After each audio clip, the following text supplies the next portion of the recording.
साथियों, मैं हेमराज चौधरी आप सभी का इस ऑनलाइन प्लेटफॉर्म में हार्दिक स्वागत करता हूं। चलते हैं आज राजस्थान की हिस्ट्री के अंतर्गत और राजस्थान की हिस्ट्री और कला संस्कृति की बात करते हैं। आज बहुत दिनों के बाद में मैं आपके सामने आया हूं, तो बात करते हैं। देखो, एक बार फाइल डाउनलोड कर लेते हैं, उसके बाद में चलते हैं अपन।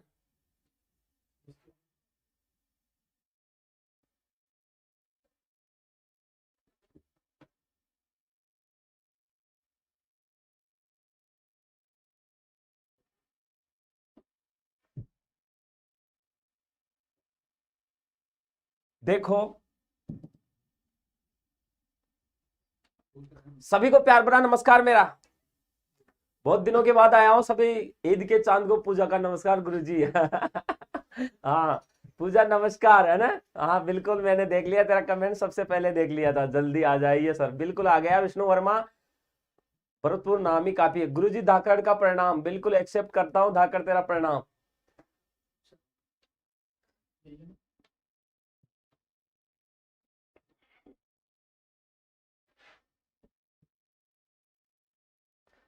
चलते हैं। देखो, एक बार सबसे पहले पहला क्वेश्चन राजस्थान की हिस्ट्री और कला संस्कृति से संबंधित जो क्वेश्चन है आपके सामने स्क्रीन पर है। एक बार देखते हैं सभ्यता को लेकर के।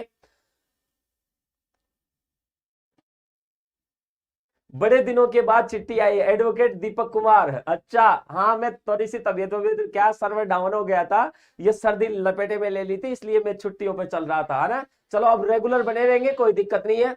सभी यहाँ पर इस वीडियो को एक बार लाइक करो और इस लिंक को सबसे ज्यादा क्या करो, शेयर करो। मंजू बेनीवाल, बिल्कुल मंजू, है ना। बात करते हैं। देखो, एक बार कालीबंगा सभ्यता की बात करते हैं और कालीबंगा सभ्यता का जो क्वेश्चन है आपके सामने उसकी बात करते हैं। देखो, एक बार कालीबंगा सभ्यता की खोज किसके द्वारा की गई थी? बिल्कुल ये बात भी सही है। तो आपको पता है कालीबंगा की खोज किसके द्वारा की गई थी? अमलानंद घोष के द्वारा की गई थी कालीबंगा की खोज। देखो, अमलानंद घोष के द्वारा कब की गई थी ये भी पता होना चाहिए। तो बात करते हैं, देखो कब की गई थी। अब कब की गई थी आपको यह पता होना चाहिए। तो 1951 और 52 की बात करें तो यह है एनसीईआरटी किताबें मानती है। और माध्यमिक शिक्षा जो बोर्ड है वो 1953 ईस्वी में क्या मानती है, इसकी खोज अमलानंद घोष ने की थी। बात करें उत्खननकर्ता की भी बात कर लेते हैं। किसकी बात कर लेते हैं? उत्खननकर्ता की क्या कर लेते हैं, बात कर लेते हैं। तो उत्खननकर्ता 1961 और 62 ईस्वी के अंतर्गत आपको पता है कौन है?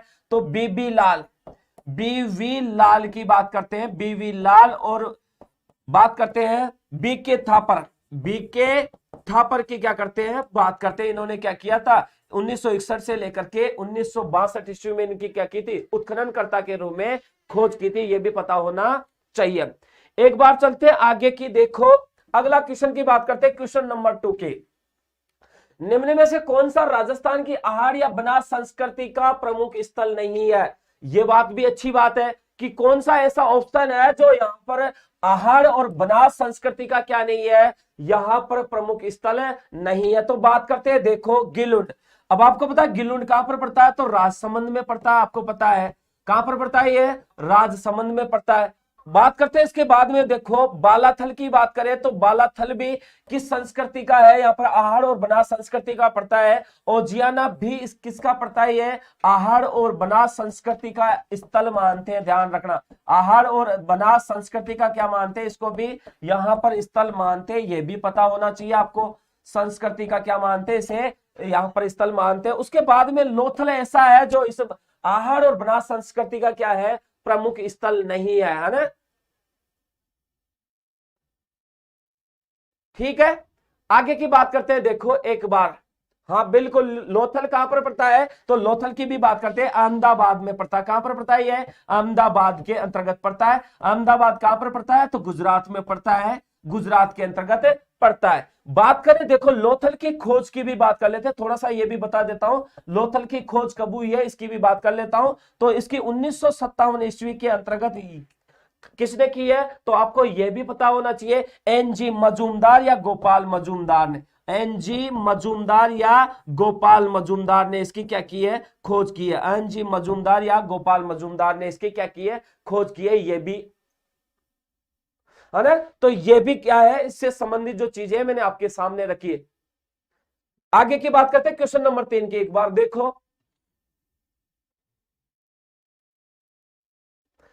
निम्नलिखित में से कौन से स्थल लघु पाषाण युगीन संस्कृति से संबंध है? निम्नलिखित में से कौन से स्थल है जो लघु पाषाण युगीन यानी कि लघु पाषाण काल के समय की संस्कृति से संबंध है? कौन कौन से स्थल है उसकी भी बात कर लेते हैं एक बार। देखो बात करते हैं, देखो सबसे पहले बात करता हूं, जैसे सोजत है। सोजत भी कहां किस समय का माना जाता है? तो सोजत आपको पता पाली में पड़ता है, तो यह है लघु पाषाण युग के काल की संस्कृति से संबंधित माना जाता है। इसके बाद में बात करता हूं, जैसे धनेरी है, धनेरी भी इस काल से माना जाता है। इसके बाद में तिलवाड़ा है जो बाड़मेर में पड़ता है, आपको पता है यह भी किस समय से माना जाता है? लघु पाषाण कालीन से माना जाता है। लेकिन आपको पता है गणेश्वर, और गणेश्वर कहां पर पड़ता है? आपको पता है सिक्कर में पड़ता है। कहां पर पड़ता है ये? गणेश्वर सिक्कर में पड़ता है। तो इस दौरान ये ऑप्शन कौन सा होगा अपना? 1, 2 और 3 आंसर होगा, है ना। तो यहां पर ये लघु पाषाण युगीन जो संस्कृति है उससे संबंधित सोजत भी माना जाता है, धनेरी भी माना जाता है और तिलवाड़ा भी माना जाता है ना। लेकिन गणेश्वर इससे नहीं माना जाता, ये पता होना चाहिए। ठीक है, आगे की बात करते हैं। अगला क्वेश्चन देखो एक बार। जोती हुई कृषि भूमि का साक्ष्य प्राप्त हुआ। अब जोती हुई कृषि या जोते हुए खेत के जो साक्ष्य मिले हैं वो देखते हैं एक बार। देखो आपको पता कालीबंगा से जुते हुए खेत के साक्ष्य मिले हैं, बिल्कुल सही बात है ना। इसके अलावा मोहनजोदड़ो से बात करें, बनवाली से बात करें या हड़प्पा से बात करें, तो आपको यह पता होना चाहिए कि चौथे ऑप्शन में कौन सा होगा? तो कालीबंगा से जुते हुए खेत के साक्ष्य मिले। जुते हुए क्या मिले हैं? खेत के साक्ष्य मिले। खेत के क्या मिले हैं? साक्ष्य मिले, ये भी पता होना चाहिए साक्ष्य मिले हैं। और ये जो जुते हुए खेत के जो साक्ष्य मिले ना, ये जाल पद्धति बोल दो आप इसको। बात करते हैं ग्रिड पद्धति भी बोल दो आप इसको। इसे चेस बोर्ड पद्धति भी बोल दो। क्या बोल दो इसको?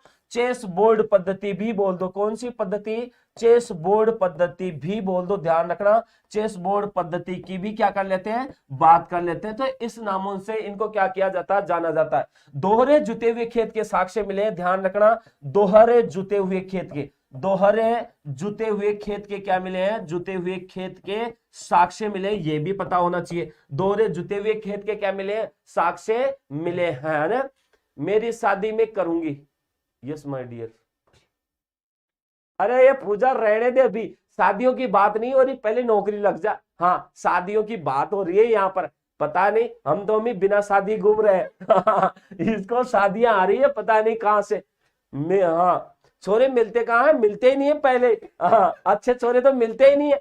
और बावली हो रही है बिना। सर जी भंडारा है, कहाँ भंडारा? बावली हो रही है बिना बात। तो आगे की बात करते हैं। देखो क्वेश्चन नंबर 5 की। हाँ और बावली हो रही है, पता नहीं ये पूजा को हो क्या गया। शादियों की बात हो रही है, यहाँ कोई शादी के लिए लड़का ढूंढ रही है कि तू? गुरुजी शादी कराओ इनकी। हाँ बिल्कुल भरतपुरी ना होगा सर को भी लड्डू याद आ गए। हाँ मेरे को लड्डू तो पहले याद आते, जिनकी भी शादियां हो बुला लेना, कम से कम लड्डू तो खाऊंगा मैं। और क्या। देखो अग्निकुंडों के क्या मिले? साक्ष्य मिले, इनकी भी बातें करते हैं एक बार। देखो अग्निकुंडों के साक्ष्य कहां पर मिले, इनकी बात करते हैं एक बार। देखो अग्निकुंडों की बात करूं तो देखो सबसे पहले मोहनजोदड़ो में अग्निकुंडों के साक्ष्य नहीं मिले हैं। बात करते हैं चहुंद्रो। अब आपको पता है चहुंद्रो कहां पर आई है? सिंध पाकिस्तान के अंतर्गत। कहां पर आई है? सिंध पाकिस्तान के अंतर्गत है, ध्यान रखना। कहां पर पड़ता है? ये सिंध पाकिस्तान के अंतर्गत पड़ता है। बात करें लोथल अभी बताया था मैंने, अहमदाबाद में पड़ता है। अहमदाबाद कहां पर पड़ता है? गुजरात के अंतर्गत पड़ता है। कहां पर पड़ता है ये? अहमदाबाद गुजरात में पड़ता है, ध्यान रखना है ना। दिनेश जी को ऐसी आ रही है, हाँ पता नहीं भरतपुर का नाम ही काफी कहां पता चल गया इसको। बात करते हैं कालीबंगा की। किसकी बात करते हैं? कालीबंगा की बात करते हैं। तो आपको पता है अग्निकुंडों के साक्ष्य कहां पर मिले हैं? अग्निकुंड के साक्ष्य, अग्निकुंड के क्या मिले हैं? साक्ष्य मिले। कहां पर मिले हैं वो? कालीबंगा से मिले, ये ध्यान रखना। हाँ हाँ ठीक है, आगे की बात करते हैं। अगला क्वेश्चन देखते हैं। देखो क्वेश्चन नंबर 6 की बात करते हैं। पूरा स्थल आहार से प्राप्त प्राचीन अवशेष संबंधित है। जो प्राचीन समय में जो आहार सभ्यता मिली है, आहार सभ्यता किस अवशेष से संबंधित है, तो ये पता करना अपने को। तो आपको पता है उस समय अगर देखा जाए तो आपको पता है जो धातु मिली थी वो तांबा मिला था। क्या मिला था? वो तांबा मिला था, ये भी पता होना चाहिए। और आपको ये भी पता होना चाहिए कि तांबे में क्या मिलाया था? टिन मिलाया था, जिसके कारण एक नई धातु बनी थी जिसको नाम दे दिया गया अपन ने, कांसा दे दिया गया था। तो आपको पता है ये आहार और आहार सभ्यता प्राचीन अवशेष से संबंधित थी, तो कांस्य युग से संबंधित नहीं थी, ये ध्यान रखना। अने लोहे युग से संबंधित नहीं थी, क्योंकि लोहे की तो खोज कब हुई है, 800 से लेकर के 1000 ईसा पूर्व के दौरान हुई है, ध्यान रखना। 800 से लेकर के 1000 ईसा पूर्व के दौरान हुई है, ये भी ध्यान रखना है ना। इसका मतलब ताम्र पाषाण युग से है। किससे है ये? ताम्र पाषाण युग से संबंधित है, ध्यान रखना है ना। ताम्र पाषाण युग से संबंधित है, पूरा पाषाण युग से संबंधित नहीं है ये पूरा स्थल, तो है ना। हाँ, आगे की बात करते हैं, अगला क्वेश्चन नंबर 7 की बात करते हैं। देखो एक बार, आहार सभ्यता के बारे में निम्न कथनों पर विचार करना है अपने को। आहड़वासी तांबा गलाना जानते थे क्या? 7वें नंबर की क्वेश्चन की बात करते हैं। देखो एक बार, आहड़वासी तांबा गलाना जानते थे, बिल्कुल जानते थे, मैं मानता हूं इस बात को। ये लोग चावल से परिचित नहीं थे। अरे ये लोग चावल से परिचित कैसे नहीं थे भाई? परिचित थे ये, इसका मतलब ये गलत है ना। उसके बाद में धातु का काम आहड़वासियों की अर्थव्यवस्था का एक साधन था। धातु का काम है जो आहड़वासियों की अर्थव्यवस्था का क्या था? एक साधन था, बिल्कुल सही बात थी। धातु से ये परिचित थे, है ना। हाँ, उसके बाद में बात करते हैं। देखो एक बार, यहां से काले और लाल रंग का मर्दबांड मिले हैं। बिल्कुल मैं बात करता हूं कि आर्य सभ्यता से काले और लाल रंग के क्या मिले? मर्दबांड मिले, जिन पर सामान्यतः सफेद रंग से ज्यामितीय आकृतियां क्या की गई थी? उकेरी गई थी। तो अपने आंसर कौन सा हो जाएगा? 1 नंबर का आंसर अपना ऑप्शन क्या हो जाएगा? अपना आंसर हो जाएगा सभी। यहां पर क्या करो, एक बार इस वीडियो को लाइक करो सभी, है ना। और जितने भी अपने फ्रेंड है सबको एक बार क्या करो, जोड़ो, इस वीडियो को लिंक करो, इसके वीडियो के लिंक को क्या करो, सबसे ज्यादा शेयर करो, है ना। राव मदन पाल एसिड, बिल्कुल, है ना। आगे की बात करते हैं। देखो क्वेश्चन नंबर 8 की, गिलुंड सभ्यता, और गिलुंड कहां पर पड़ता है आपको पता? राज संबंध में। कहां पर पड़ता है ये? राज संबंध के अंतर्गत पड़ता है। के अवशेष किस युग से हैं? तो गिलुंड सभ्यता के अवशेष किस युग से माने जाते हैं? एक बार फटाफट आंसर बताओ, इसके आगे की बात करते देखे, फटाफट आंसर बताओ, देखे किस युग से माने जाते हैं। 8वें नंबर में फटाफट आंसर बताओ। अच्छा, पूजा मावर डी, है ना। आरती विष्णु वर्मा ए, है ना। अनीता मीणा ए में डी, 8वें में डी, है ना। संदीप शर्मा सिक्कर ए, बता फिर हम यस या नो बता देंगे। डी, है ना। 8 संदीप शर्मा सिक्कर ए, है ना। चलो ठीक है बात, ये किस गिलुंड किस सभ्यता के अवशेष माना जाता है? तो तांबा प्रस्तर युग से संबंधित माना जाता है। ध्यान रखना, इनसे मर्दबान से संबंधित नहीं है, प्रस्तर युग से नहीं है, लोहे युग से नहीं है। तो इस दौरान आगे की बात करते हैं, क्वेश्चन नंबर 2। हाँ, मेरे से बात करना भी मत, हाँ मैं तुम सबसे नाराज हूं, ध्यान रखना। चलो, आहार का उत्खनन कार्य किसके नेतृत्व में निष्पादित हुआ था? आहार की बात करते हैं। आहार पता है आपको, पता है आहार उदयपुर में पड़ता है। और आहार का उत्खनन कार्य किसके नेतृत्व में निष्पादित हुआ था? फटाफट बताओ, देखे 9 नंबर में बताओ फटाफट। प्रियंका चौधरी, हंसले बस, हाँ हंसले, पूजा को हंसी आ रही, हंसले, है ना। 9 नंबर में फटाफट बताओ, देखा कौन सा आंसर होगा, फटाफट बताओ 9 नंबर। ओ माँ का गुरुजी नाराज हो गया, हाँ पूजा, आने। तो देखो इस दौरान आर का उत्खनन किसके नेतृत्व में हुआ था? एस डी साकलिया के नेतृत्व में हुआ था। किसके नेतृत्व में हुआ था? S D Sankalia, S D Sankalia के नेतृत्व में इसका क्या हुआ था? उत्खनन हुआ था। उत्खनन की बात कर रहा है ना। तो आहार सब का उत्खनन कार्य एस डी साकलिया के नेतृत्व में हुआ था, ध्यान रखना, है ना। इसके आगे की बात करते हैं, क्वेश्चन नंबर 10 की। देखो गणेश्वर सभ्यता, तो गणेश्वर कहां पर पड़ता है आपको पता है? सिक्कर में। कहां पर पड़ता है ये? गणेश्वर सभ्यता सिक्कर में पड़ता है, जिसका उत्खनन का कार्य किसकी देखरेख में किया गया था, यह भी पता होना चाहिए। तो 10 नंबर में बताओ कौन सा होगा,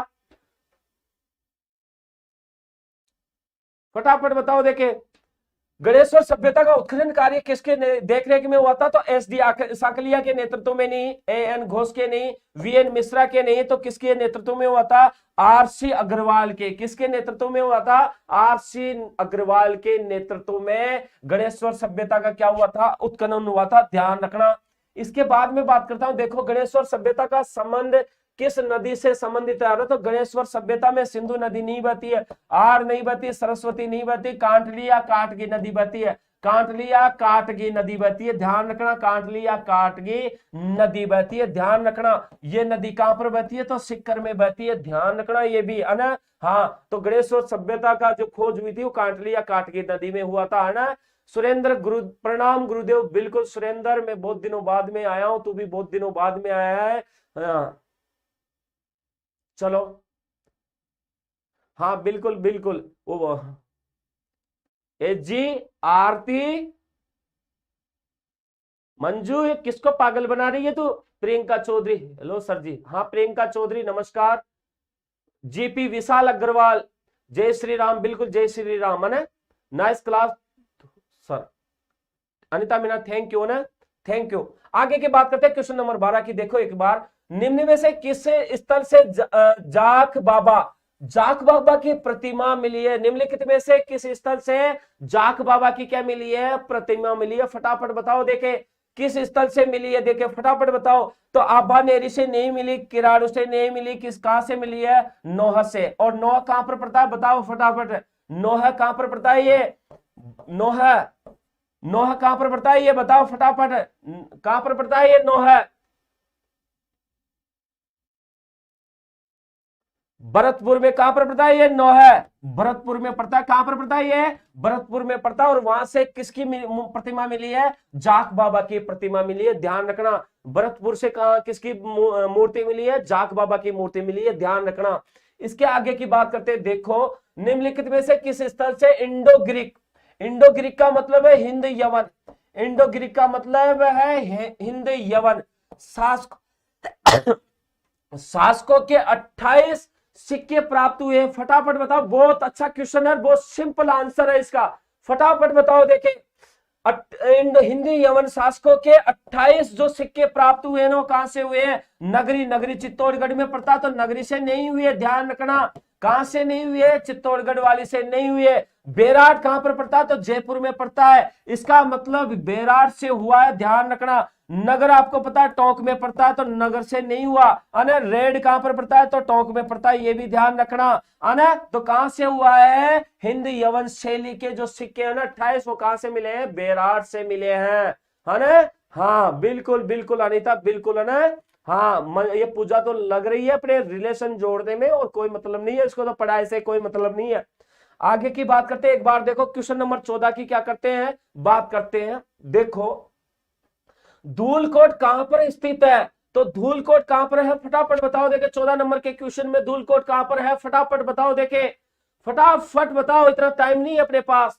धूलकोट कहां पर है? तो कालीबंगा में नहीं है, बालाथल में नहीं है, बेराट में नहीं है, तो कहां है? आहाड़ में। कहां पर है? आहाड़। आहाड़ कहां पर पड़ता है? उदयपुर में। और तो धूलकोट कहां पर है? तो उदयपुर में है, ध्यान रखना। कहां पर है? उदयपुर के अंतर्गत है, ध्यान रखना है ना। कहां पर है? धूलकोट उदयपुर के अंतर्गत, आहाड़ में, ध्यान रखना। इसके बाद में देखो 15 नंबर का क्वेश्चन, राजस्थान में लौह धातु के पात्र, राजस्थान के अंतर्गत आपको पता है लौह धातु के पात्र के प्राचीनतम साक्ष्य किस पात्र संस्कृति में प्राप्त हुए हैं? राजस्थान में लौह धातु के जो पात्र है वो प्राचीनतम साक्ष्य किस पात्र संस्कृति में क्या हुए हैं? प्राप्त हुए हैं। फटाफट बताओ, देखिए 15 नंबर का क्वेश्चन, आंसर बताओ फटाफट 15 नंबर में। हाँ ओ सर जी गजब हो गया, लाइट गई, चले जाने थे तो क्या दिक्कत है, उससे क्या फर्क पड़ता है, लाइट से अपने का कोई संबंध ही नहीं है। तो देखो लौह धातु के पात्र जो प्राचीनतम साक्ष्य पात्र संस्कृति में प्राप्त हुए वो काले एवं लाल रंग के की मर्दबान संस्कृति या चित्रित स्लेटी रंग की, तो काले एवं लाल रंग के रूप में हुए वो काले एवं लाल रंग के मर्दबान संस्कृति के अंतर्गत हुए। B and R black and white है ना, ब्लैक एंड व्हाइट की red, sorry black and red की बात है, रेड है ना, आर से रेड बनता है और बी से ब्लैक बनता है, ध्यान रखना ना। ब्लैक एंड रेड के काले एवं लाल रंग की मर्दबान संस्कृति से संबंधित है, ध्यान रखना है ना। हाँ बिल्कुल, आगे की बात करते हैं 16 नंबर का क्वेश्चन देखो एक बार, कालीबंगा का उत्खनन कार्य किसके नेतृत्व में निष्पादित हुआ था? कालीबंगा का उत्खनन कार्य किसके नेतृत्व में निष्पादित हुआ था? फटाफट बताओ, देखे 16 नंबर के क्वेश्चन में फटाफट बताओ, देखे देखो। हाँ कालीबंगा का उत्खनन कार्य तो सबको पता है, वाकण करके माध्यम से नहीं हुआ, वीएन मिश्र से नहीं हुआ, एस डी सांकलिया से नहीं हुआ, बीबी लाल और बीके थापर के माध्यम से उत्खनन कार्य हुआ था। बिल्कुल बिल्कुल है ना। हाँ आगे की बात करते, देखो इन्होंने कब खोदा था? तो 1961 से लेकर के 62 ईस्वी के दौरान इन्होंने क्या किया था, खोदा था, है ना। चलो आगे की बात करते हैं। देखो एक बार आहार सभ्यता की सर्वप्रथम खुदाई किसने की थी, तो आहार सभ्यता की सबसे पहले खुदाई किसने की थी, फटाफट बताओ। देखे 17 नंबर के क्वेश्चन में बताओ फटाफट, आहार सभ्यता की खुदाई किसने की थी। तो आपको पता है वीएन मिश्रा ने नहीं की, यहां पर अक्षय कीर्ति व्यास ने की थी, ललित पांडे ने नहीं की, वीएस शिंदे ने नहीं की, तो किसने किया, अक्षय कीर्ति व्यास ने किया ना, अक्षय कीर्ति व्यास, बिल्कुल बिल्कुल है ना। पूजा मांझा, हाँ इस पढ़ाई पे ध्यान दे ले। आगे बात करता हूं, देखो कब की थी, 1953 ईस्वी के अंतर्गत अक्षय कीर्ति व्यास ने इसकी क्या की थी, सर्वप्रथम खुदाई की थी, ध्यान रखना है ना। 1953 ईस्वी में अक्षय कीर्ति व्यास ने क्या की थी, इसकी खुदाई की थी ना। हाँ हाँ, तूने क्या सर्च किया सुरेंद्र। आगे की बात करते हैं, एक बार देखो 18 नंबर के क्वेश्चन की बात करते हैं।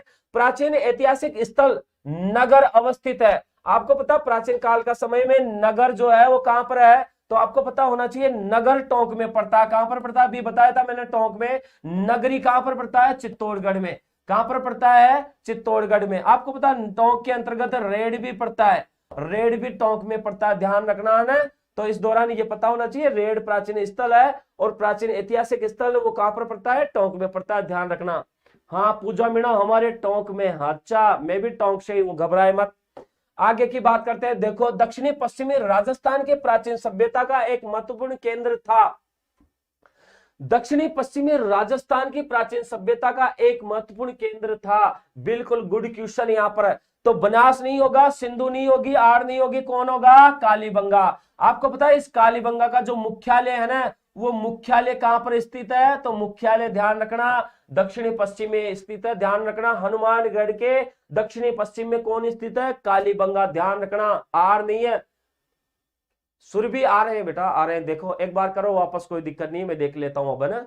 हाँ सुरभि देख लेता हूं, हाँ बिल्कुल है ना, कालीबंगा नहीं होगा। आर कैसे होगा, आरती कैसे होगा, ये दक्षिणी पश्चिम में पूछ रहा है, ये दक्षिणी पश्चिम में कालीबंगा पड़ता है, ध्यान रख। अब की बार एस हाई कोर्ट एलडीसी पार, बिल्कुल है ना, ठीक है सुरभि, हाँ ए बिल्कुल बिल्कुल है ना, बिल्कुल सही बात है। आगे की बात करते हैं, क्वेश्चन नंबर 20 की देखो, कालीबंगा प्रथम के नाम से किस सभ्यता को जाना जाता है। ये भी अच्छी बात है कि कालीबंगा प्रथम के नाम से किसको जाना जाता है, ये क्वेश्चन तो नया ही उठ करके आया है, तो बताओ फटाफट कौन सा है। तो आपको पता होना चाहिए, बालाथल की बात करें तो ये नहीं है, बेराट की बात करें नहीं है, सोती, सोती बीकानेर है, सोती कहां पर पड़ता है, ये बीकानेर में पड़ता है। तो कालीबंगा प्रथम के नाम से इसको जाना जाता है, किसको जाना जाता है, सोती बीकानेर को कालीबंगा प्रथम के नाम से जाना जाता है, बिल्कुल बिल्कुल है ना। हाँ सोती बीकानेर को कालीबंगा प्रथम के नाम से जाना जाता है, बिल्कुल गुड सुरेंद्र, गुड है ना। आगे की बात करते हैं, क्वेश्चन नंबर 21 में एक बार देखो, निम्नलिखित में से किस सभ्यता में विकसित एवं सामरिक महत्व की किलेबंदी के क्या मिले हैं, अवशेष प्राप्त हुए हैं। निम्नलिखित में से किस सभ्यता में विकसित एवं सामरिक महत्व की किलेबंदी के अवशेष प्राप्त हुए हैं, फटाफट बताओ। किलेबंद बस्ती के साक्ष्य कहां पर मिले हैं, 21 नंबर के क्वेश्चन की बात हो रही है, तो फटाफट बताओ। देखो बेराट की बात करें तो नहीं है किलेबंद, इसवाल की बात करें तो नहीं है, गणेश्वर की बात करें तो नहीं है, तो कालीबंगा के अंतर्गत आपको पता किलेबंद बस्ती के क्या मिले हैं, साक्ष्य मिले हैं ना। ओम प्रकाश शर्मा सर आप तो रट्टा रट्टा पढ़ाते हो, अरे ऐसी बात ही नहीं है, हाँ ऐसी बात ही नहीं है भाई, ये सारे बताए हुए मैंने, सारी सभ्यता पढ़ा दी मैंने, वीडियो देखे एक बार।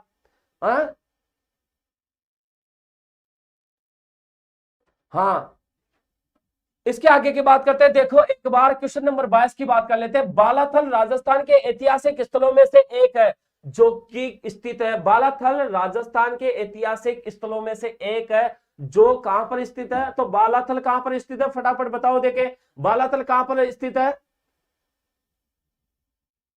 अरे आड़ किस में होगा,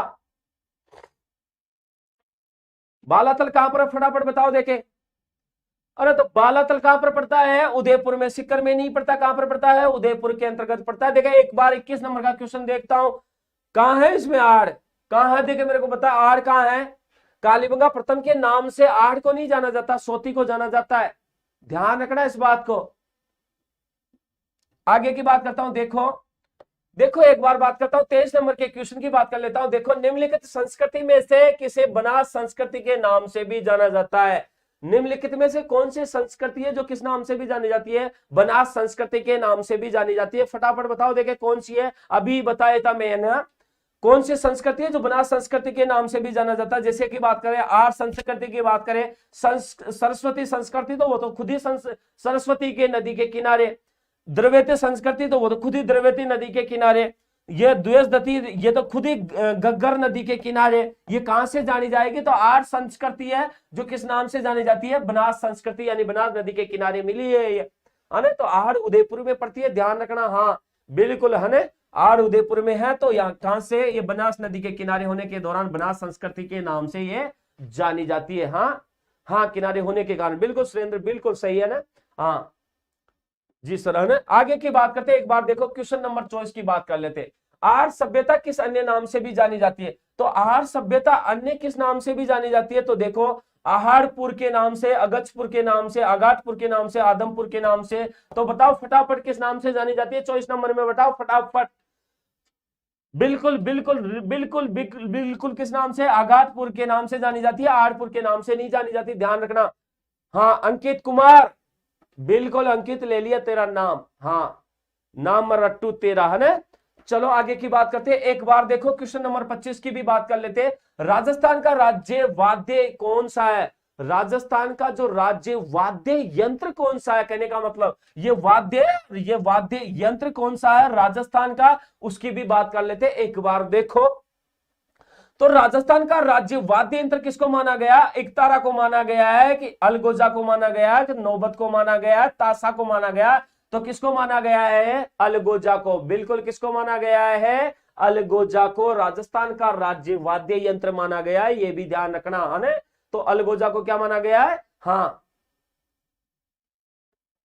चलो बिल्कुल बिल्कुल है ना। तो बात करते थोड़ा सा अलगोजा की। तो राजस्थान का राज्य वाद्य यंत्र है, ये जो वाद्य यंत्र है ना, आपको पता है बांसुरी की तरह है, बांसुरी की तरह है, बांसुरी की क्या है? ये तरह है, ध्यान रखना ना, बांसुरी के समान है, ये आपको पता है। और इसका मुंह है कलम की तरह, क्या हुआ है? जो कलम होती है ना, वो कलम की तरह कटा हुआ है, ध्यान रखना। ये बांसुरी के समान है, कलम की तरह कटा हुआ है। और दो अलगोजे लेते हैं, उन दो अलगोजों को यहां पर क्या कर दिया गया है? उनके मुंह को काट दिया गया है, और उन मुंह के अंतर्गत आपको क्या करते हैं? फूंक देते हैं। क्या करते हैं? उनके अंतर्गत फूंक देते हैं। इनमें या तो 4 छिद्र होते हैं, या फिर कितने छिद्र होते हैं? 7 छिद्र होते हैं, ध्यान रखना ये है ना।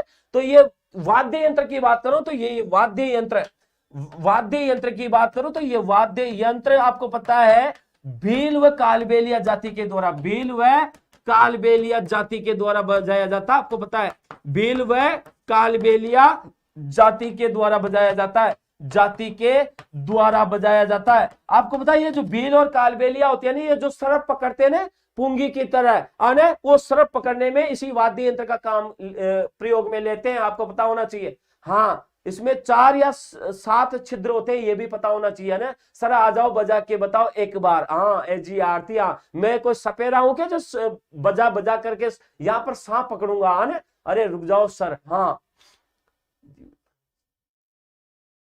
सर टॉपिक बताया करो कल के लिए, बिल्कुल कोई दिक्कत नहीं है ना।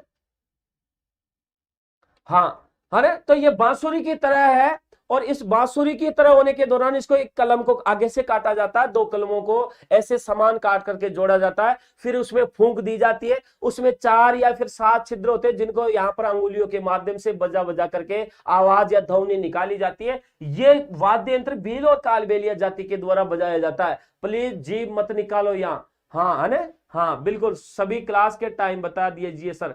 अभी अपनी क्लास चलती है 6 से 7 बजे, रोजाना चलेगी, रेगुलर चलेगी, घबराओ मत ना। तो रेगुलर जुड़े रहो, बने रहो, है ना। सर कैसे बजा रहे हैं? ऐसे करके बजा रहे हैं। हाँ सांप पकड़े जाते हैं ऐसे करके, कालबेलिया और इसके द्वारा भील जाति के द्वारा। आगे की बात करते हैं। देखो एक बार अलगोजा वाद्य यंत्र में कितने छिद्र होते हैं मेरे भाई? मैंने बताया था कि चलो सर कल पेपर है। हाँ बिल्कुल बिल्कुल है ना। इसमें अलगोजा वाद्य यंत्र में कितने छिद्र होते हैं? तो इसके देखो इस में 4 या फिर कितने छिद्र होते हैं? 7 छिद्र होते हैं, ध्यान रखना। 4 और 7 छिद्र होते हैं, ध्यान रखना ये है ना, बिल्कुल 4 और 7 छिद्र होते हैं, दोनों ही आंसर अपने हैं, ध्यान रखना है ना, एक हाँ ना, बिल्कुल बिल्कुल। आगे की बात करते हैं 27 नंबर का क्वेश्चन देखो एक बार, निम्न में से कौन सा वाद्य यंत्र बांसुरी की तरह होता है? मैंने कहा था ना कि रावण हत्ता नहीं होता है, तंदूरा नहीं होता, बपंग नहीं होता, अलगोजा बांसुरी की तरह होता है, जो कलम की तरह होता है, आगे से उसे काटा जाता है, दो को जोड़ा जाता है, उनको फिर फूंक दे करके बजाया जाता है। गांवों में जो भील कालबेलिया होते हैं वो सांप पकड़ने का काम करते हैं, बिल्कुल बिल्कुल है ना। हाँ आगे की बात करते हैं, देखो 28 नंबर के क्वेश्चन में मुंह से बजाया जाने वाला या वाद्य यंत्र, तो देखो रे मुंह से बजाया जाने वाला वाद्य यंत्र कौन सा होगा? फटाफट बात बताओ। देखे अलगोजा होगा कि नहीं होगा रे? एक तारा नहीं हो सकता क्योंकि उसमें एक तार होते हैं, अंगुली से बजाए जाते हैं, तो ये नहीं होगा। तो नौबत भी नहीं हो सकता, तो ताशा भी नहीं हो सकता, कौन होगा? अलगोजा। यहां से मुंह से बजाया जाने वाला क्या है? वाद्य यंत्र, ध्यान रखना। तो वाद्य यंत्रों की बात करें तो सबसे पहले मैं बात कर लेता हूं यहां पर मुंह सुशिर। अब इनसे मुंह से बजाए जाते हैं, फूंक से बजाए जाते हैं, उनको क्या बोल देते हैं अपने? सुशिर वाद्य यंत्र बजाए जाते हैं। अब ये जो मुंह से बजाए जाने वाले, या बात करता हूं सुशिर वाद्य यंत्रों की बात कर लेता हूं, सुशिर वाद्य यंत्रों की बात कर लेता हूं। और आपको पता है ये सुशिर वाद्य यंत्र जो मुंह में लेकर के फूंक से बजाए जाने वाले वाद्य यंत्र कहलाते हैं। अब ये जैसे कौन कौन से होते हैं, जैसे मैं बात करता हूं, पहला है सतारा।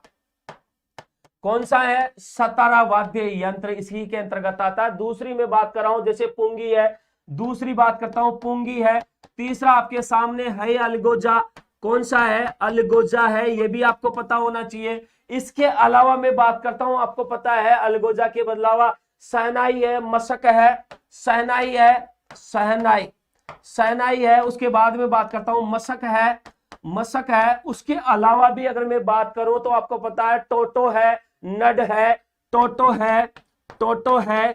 इसके अलावा भी मैं बात करता हूं जैसे नड है, नड है। ये आद्य वाद्य यंत्र क्या कहलाते हैं? सुशिर वाद्य यंत्र के अंतर्गत आते हैं। हाँ एलडीसी पार्ट 2 नया खिलौना आया लगता क्लास में। सुरभि कौन आ गया भाई? हाँ आरती सर कैसे सर सिटी बजाना भी सुशिर होगा क्या, जो बिना वाद्य यंत्र के बजते हैं? नहीं, ज्ञान वर्मा बड़ा ऐसे ऐसे डायलॉग कहां से आते हैं? पुंगी बजाने में मजा आता है सर। हाँ पुंगी बजाने में तो मजा आएगा ही तेरे को सुरेंद्र। आगे की बात करते हैं, देखो 28 नंबर 29 नंबर के क्वेश्चन की बात करते हैं। सुशिर वाद्य है, मैंने बताया था ना। अभी देखो सुशिर वाद्य यंत्र कौन सा होगा? तो आपको वाद्य यंत्र है, तो अभी मैंने बताया था आपको सुशिर यानी कि फूंक दे करके बजाया जाने वाला। बताओ कौन होगा? तो बताओ फटाफट कौन सा होगा 29 नंबर के क्वेश्चन में? फटाफट बताओ। देखे अलगोजा होगा कि नहीं होगा रे? तो सुशिर वाद्य यंत्र में कौन सा होगा? अलगोजा होगा। यहां पर न रावण हत्ता होगा, न तंदूरा होगा, न कामायचा होगा। ये आपको पता है यहाँ पर जो लोग की तोमड़ी होती है उसको काट करके रावण हत्ता बनाया जाता है। या इस दौरान आपको पता है जो बांस होती है उसकी खपच्चियों को काट करके भी रावण हत्ता बनाया जाता है ना। तो सुशिर वाद्य यंत्र फूंक से बजाए जाने वाले वाद्य यंत्र है।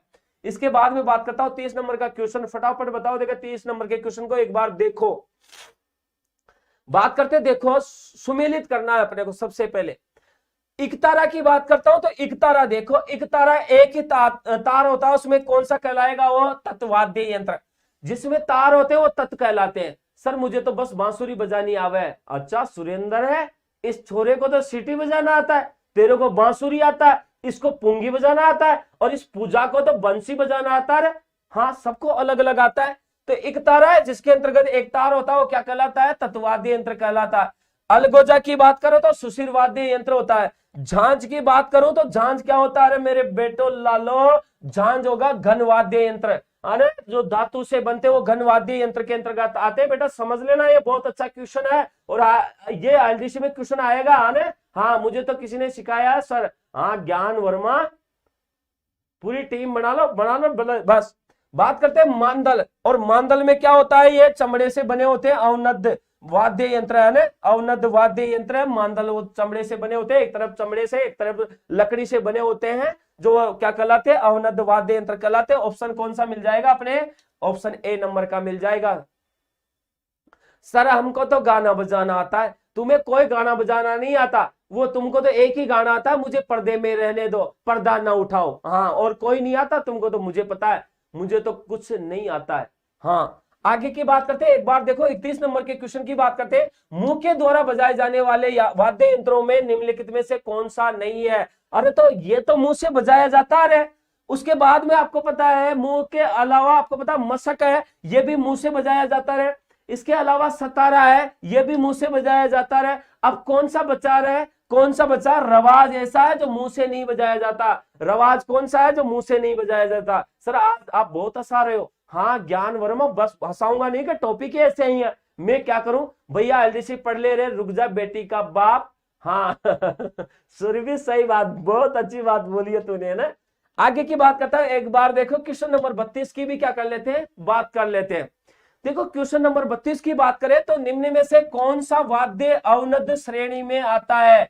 निम्न में से कौन सा वाद्य यंत्र अवनद श्रेणी में आता है? तो ये बात कर लेते हैं। देखो एक बार अवनद की बात कर लेते हैं। किसकी बात कर लेते हैं? अवनद वाद्य यंत्र की बात कर लेते हैं। अवनद का मतलब है चमड़े से, चमड़े से बने हुए वाद्य यंत्र, चमड़े से मड़े हुए, चमड़े से मड़े हुए वाद्य यंत्रों की बात करते हैं। मड़े हुए किसकी बात करते हैं? वाद्य यंत्रों की बात करते हैं। वाद्य यंत्र उनको अवनद बोला जाता है। जैसे बात करता हूं कई वाद्य यंत्र, जैसे मैं बात करता हूं, सबसे पहले देखो आपको पता है इसके दौरान मैं बात करूं, जैसे खंजरी है, चंग है, डफ है। खंजरी है, खंजरी है आपको पता है। दूसरा है चंग है, चंग है आपको पता है। तीसरी में बात करता हूं तो तीसरा कौन सा है? डफ है। कौन सा है तीसरा? डफ है, बी मानते हैं। उसके बाद में आपको पता है डेरू है, धोसा है, डेरू है, डेरू। उसके बाद में आपको पता है धोसा है। कौन सा है? धोसा है। उसके बाद में आपको यह भी पता होना चाहिए कौन सा है, तो ताशा है, कुंडी है, ताशा है, ताशा है। उसके बाद में मैं बात करता हूं कुंडी है। कौन सा है? कुंडी है। आदि वाद्य यंत्र आपको पता है, मांदल है, ढोल है। बात करता हूं जैसे मांदल है, मांदल है, मांदल है। उसके बाद में बात करता हूं जैसे ढोल है, ढोल है। उसके बाद में भी मैं बात करूं तो आपको पता है ढोल के अलावा आपको पता है डमरू है, डमरू है, डमरू, डमरू है। उसके अलावा भी बात करता हूं ढोलक है। उसके अलावा भी क्या करता हूं? ढोलक है। यह आदि वाद्य यंत्र किस श्रेणी में आते हैं? अवनद श्रेणी में आते हैं। तो ऐसा कौन सा वाद्य यंत्र है जो अवनद श्रेणी में नहीं आता? फटाफट बताओ देखे, फटाफट बताओ देखे। ढोल बाजा, ढोल बाजा, हाँ बिल्कुल बिल्कुल है ना। तो यहां पर कौन सा नहीं आएगा? तो यहां पर कौन सा नहीं आएगा? फटाफट बताओ। अवनद श्रेणी में निम्न में से कौन सा आएगा? तो मांदल आएगा। ये मंजीरा नहीं आएगा, जंत्र नहीं आएगा, तंदूरा नहीं आएगा। तो कौन सा आएगा? मांदल आएगा ना, मांदल आएगा। आंसर ध्यान रखना ना। उसके बाद में बात करता हूं, देखो 33 नंबर के क्वेश्चन की बात कर लेते हैं। निम्नलिखित में से कौन सा घन लोक वाद्य यंत्र नहीं है? कौन सा घन, घन यानी का मतलब धातु से बना हुआ वाद्य यंत्र लोक वाद्य यंत्र नहीं है? फटाफट बताओ देखे। 33 नंबर के क्वेश्चन की बात करते हैं, फटाफट बताओ। 33 नंबर के क्वेश्चन की बात करते हैं तो मंजीरा है। मंजीरा आपको पता धातु से बनता है। चीपिया है, धातु से बनती है। बांकिया कभी नहीं बनता, बांकिया नहीं बनता, हाकल बनता है ना। तो ये घन लोकवाद्य यंत्र नहीं है। कौन सा? बांकिया। आपको पता बांकिया, आपको पता है एक बांक की तरह घूम करके बना हुआ होता है किसी को भी, है ना।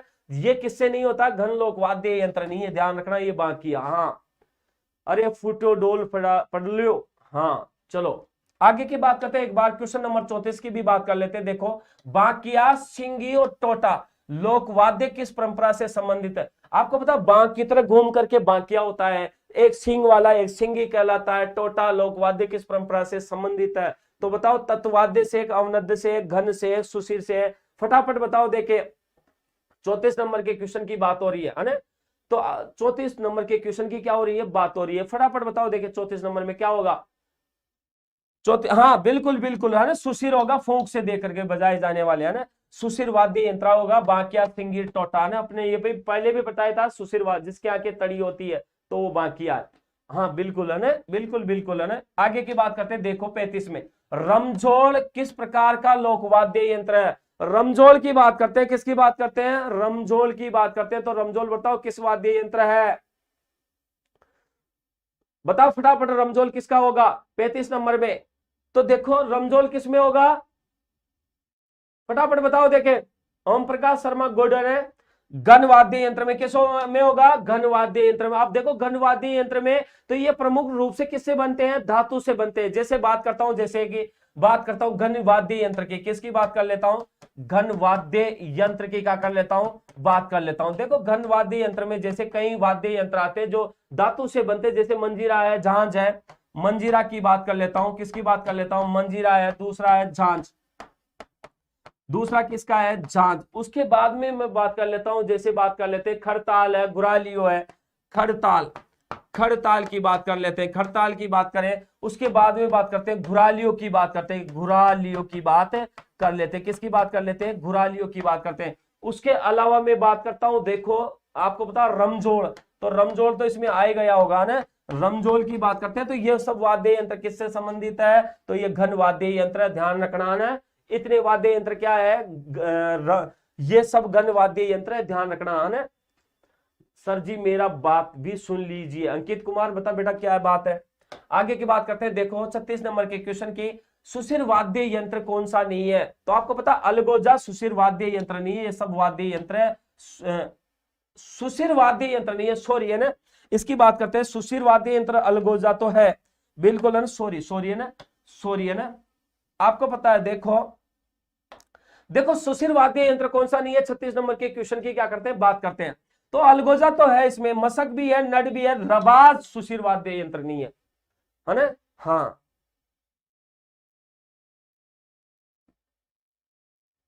देखो आगे की बात करते हैं। देखो रबाज क्या है? सुशिर वाद्य यंत्र नहीं है, ध्यान रखना। आगे की बात करते हैं क्वेश्चन नंबर 37 की। देखो एक बार क्वेश्चन नंबर 37 की क्या करते हैं? बात करते हैं।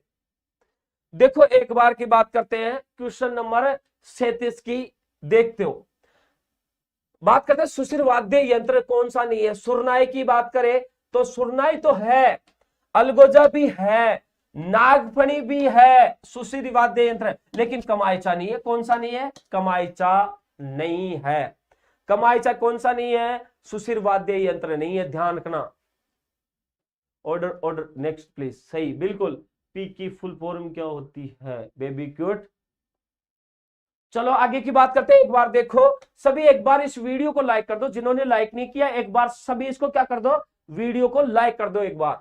बात करते हैं, देखो रबाब, चिकारा और चौतारा किस प्रकार के वाद्य यंत्र है? 38 नंबर के क्वेश्चन की क्या हो रही है? बात हो रही है। देखो बात करते हैं, रबाब है, चिकारा है, चौतारा है, ये सब आपको पता घन वाद्य यंत्र नहीं हो सकते, अवनद नहीं हो सकते, इसमें चमड़े का प्रयोग नहीं होता, सुशिर का प्रयोग नहीं होता। तो किसका होता है? तत्वाद्य यंत्र। किसका है ये? तत्वाद्य यंत्र का प्रयोग इसके अंतर्गत होता है, ध्यान रखना। मैंने सारी बता दी होगी तत्वाद्य यंत्र के बारे में। और तत्वाद्य यंत्र में आपको पता कई चीजें शामिल होती है, जैसे ये तार से बने होते हैं, ये भी पता होना चाहिए। तो आपको पता है, जैसे बात करता हूं तत्वाद्य यंत्रों में, जैसे हाँ बिल्कुल रावण हत्या की बात करते हैं। किसकी बात करते हैं? रावण हत्या की क्या करते हैं? बात करते हैं। इसके अलावा मैं बात करता हूं जैसे कि तत्वाद्य यंत्र में आपको पता है सारंगी है, जंतर है, सारंगी है, सारंगी है, आपको पता होना चाहिए। जंतर है, कौन सा है? जंतर है। उसके अलावा आपको पता होना चाहिए इकतारा है, चौतारा है, इकतारा है, इकतार है, जिसके अंतर्गत जिसमें 4 तार है चौतारा बोला जाएगा, जिसमें क्या है 4 तार है वो चौतारा बोला जाएगा। इसके अलावा आपको पता होना चाहिए कमाईचा है, कौन सा है? कमाईचा है, कमाईचा भी यहीं पर होगा ना, कमाईचा तत्वाद्य यंत्र के अंतर्गत आता है। इसके अलावा तंदूरा है, बपंग है, तंदूरा है, तंदूरा है, तंदूरा है, बात करते हैं। इसके अलावा बपंग है, बपंग है, क्या है? बपंग है। इसके अलावा भी आपको पता होना चाहिए जैसे रबाज है, रबाब है, रबाज है, रबाब है, ये सारे वाद्य यंत्र किसके अंतर्गत आते हैं? तत्वाद्य यंत्र के अंतर्गत आते हैं। गीत गाऊं क्या पूजा आ गई तो? विनोद पूनिया, हाँ बिल्कुल, कोई हाँ ठीक है पूजा तू आ गई, बहुत बढ़िया बात है, तेरे बिना ये दुनिया अधूरी है यहाँ पर क्लास में ऑनलाइन के अंतर्गत। हाँ ये सारे चोरे तेरी से ही बातें करने के लिए तैयार बैठे रहते। ज्ञान रियलमी। हाँ चलो इसके आगे की बात करते हैं। 39 नंबर के क्वेश्चन की बात करते हैं। तार से निर्मित वाद्य यंत्र कौन सा है? अरे तो अभी तो बात किया ही था, रावण हत्या तार से निर्मित है, तत्वाद्य यंत्र है, ध्यान रखना। तार से वाद्य यंत्र कौन सा है? रावण हत्या। हाँ एग्जाम तक सारी तैयारी करा दीजिएगा। बिल्कुल अंकित बेटा करा देंगे, घबराए मत, है ना। चलो आगे बात करते हैं, देखो GP Govind Prasad father name. चलो आगे की बात करते हैं, एक बार देखो 40 नंबर के क्वेश्चन की बात करते हैं। 40 नंबर का क्वेश्चन जो आपकी स्क्रीन पर है, एक बार देखो। तत्वाद्य यंत्र है, तो तार से बना हुआ वाद्य यंत्र कौन सा है? तो मैंने कहा था ना अभी, सतारा, मोरचंग, रवाज या बांकिया। तो आपको पता बांकिया है तो ये तत्वाद्य यंत्र नहीं है। आपको पता है 40 नंबर के क्वेश्चन में आंसर कौन सा होगा, तो ये भी पता होना चाहिए। रबाज या रबाब की बात करें तो ये तत्वाद्य यंत्र है, मोरचंग नहीं होगा, सतारा नहीं होगा, ये भी पता होना चाहिए ना। तो सी आंसर होगा। इसके आगे की भी बात कर लेते हैं, क्वेश्चन नंबर 41 की एक बार देखो। चौतारा, कमायचा कौन से लोक वाद्य यंत्र परंपरा से जुड़े हुए हैं?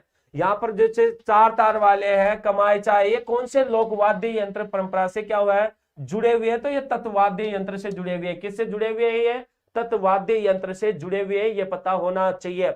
इसके आगे के क्वेश्चन की बात करते हैं, एक बार अगला वाला क्वेश्चन देखो एक बार फटाफट। अगला वाला क्वेश्चन देखो, एक बार फटाफट। निम्न में से कौन सा तत्व लोकवादी यंत्र नहीं है?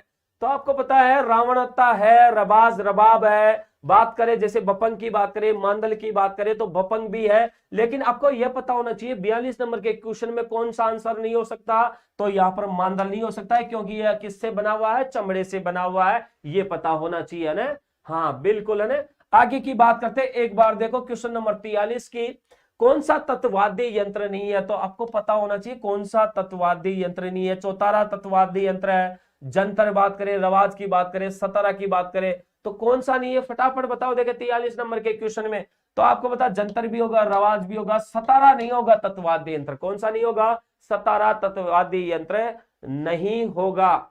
आज मैं इसी क्लास में जो क्वेश्चन आपके सामने सोल्व कराए, जितने क्वेश्चन मैंने लगभग 43 क्वेश्चन आपके सामने सोल्व कराए, अगले कल जो नए क्वेश्चन लेकर के आएंगे उनकी अपन बात करेंगे। कल अगला नेक्स्ट वाला वीडियो होगा, उसके अंतर्गत जो बाकी के क्वेश्चन है सभ्यता को लेकर के, जो वाद्य यंत्रों को लेकर के, वो कल लेकर के वहां उनकी अपन क्या करेंगे, बात करेंगे। तो बने रहिए, जुड़े रहिए और अपनी तैयारी को जारी रखिए। इसमें कोई दो राय नहीं होना चाहिए। अगर आप रेगुलर बने रहोगे तो आपका एग्जाम क्या हो जाएगा, क्लियर हो जाएगा। आपने सीईटी का पेपर देख भी लिया होगा, बिल्कुल ऊपर से क्वेश्चन आए, सारे अपने जो पढ़ाए थे वो सारे क्वेश्चन अपने वीडियो से मिले हैं। जो बच्चा रेगुलर जुड़ा हुआ है उसे कोई दिक्कत नहीं आएगी। जो आता है 15 मिनट चला जाता है, 5 दिन बाद में आता, तो उसकी अपने आप वो खुद सोच ले उसकी तैयारी कहां स्टैंड कर रही है, और उसे मुझे लगता है नहीं है कि उसकी यहाँ पर सिलेक्शन करीब है ना। ठीक है, बाय। इसी के साथ मैं लेता हूं आपसे विदा।